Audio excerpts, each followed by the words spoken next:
আপনি কি জানেন পিআর পদ্ধতি কি? যেখানে একজন ব্যক্তি নয়, পুরো দলকে ভোট দিতে হয়। যেখানে সবচেয়ে বেশি ভোট পেলেই নয়, যত ভোট তত আসন। আজকে আমরা জানব কি এই পিআর পদ্ধতি, কিভাবে কাজ করে এই আনুপাতিক ভোট ব্যবস্থা। পিআর পদ্ধতি কি? বাংলায় যাকে বলে আনুপাতিক প্রতিনিধিত্ব পদ্ধতি। এই পদ্ধতিতে ভোটার কাউকে এমপি বানায় না, ভোট দেয় একটি রাজনৈতিক দলকে, আর দলটি যত ভোট পাবে তত শতাংশ আসন পাবে সংসদে। চলুন এবার খুব সহজে জেনে নেই পিআর পদ্ধতিতে কিভাবে নির্বাচন করা হয়। ধাপ 1, ভোটার দলকে ভোট দেয়। এই পদ্ধতিতে আপনি একজন প্রার্থীকে নয়, একটি দলকে ভোট দেন।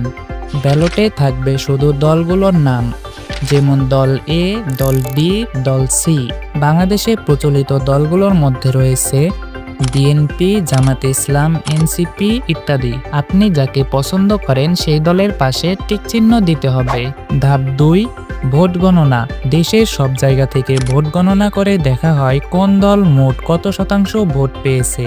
যে দল যত শতাংশ ভোট পেয়েছে ঠিক তত শতাংশ আসন পাবে সংসদে। ধরুন 100টি আসন আছে, দল এ পেয়েছে 40% ভোট, পাবে 40টি আসন। দল বি পেয়েছে 30% ভোট, পাবে 30টি আসন। দল সি পেয়েছে 30% ভোট, পাবে 30টি আসন। এক কথায় বলতে গেলে যত ভোট তত আসন। আমরা এখন জানবো পিআর পদ্ধতির সুবিধা। পিআর পদ্ধতিতে নির্বাচন করা হলে যেসব সুবিধা পাবো: নাম্বার 1, সব দলের প্রতিনিধিত্ব নিশ্চিত হয়। নাম্বার 2, ছোট দলেরও সুযোগ থাকে।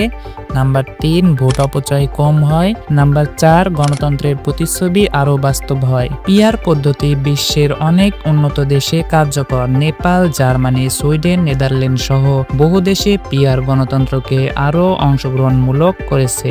আপনি কি চান বাংলাদেশে পিআর পদ্ধতিতে নির্বাচন হোক? তাহলে কমেন্ট করে জানান।